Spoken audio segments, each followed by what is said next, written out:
Well, Colin Harding is a Latin America political analyst. He joins us from London. Thanks so much for being with us. Do you think the government perhaps were too quick in writing off FARC? Well, I don't think the present government have.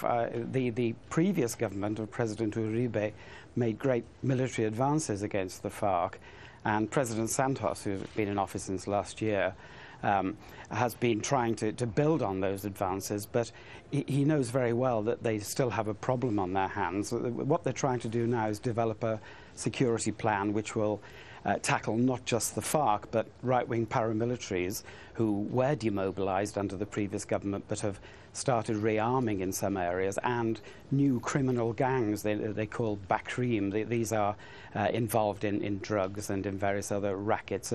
It's a very complex situation. The government knows that it has to tackle all elements together, and that's what they're trying to do now. But they certainly haven't written FARC off, I would say. As our reporter, I think, showed in that report there, they still are relevant to some sections of Colombian society. Why? What makes them relevant to farming communities? Is it deprivation?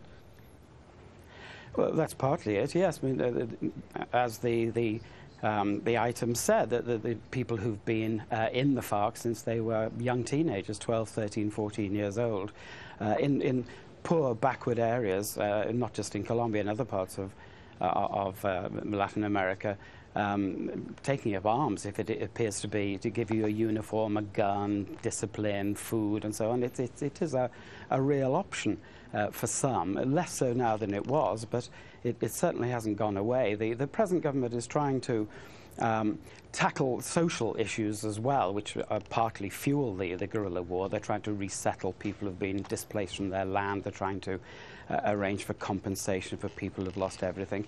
It's a very complex situation, but they do realize that these conditions haven't gone away. They haven't changed for many people, and this helps to keep the guerrillas recruiting in some areas, but far less than before. Right. If I could ask the unaskable or unthinkable, is not involving them in the political process a solution?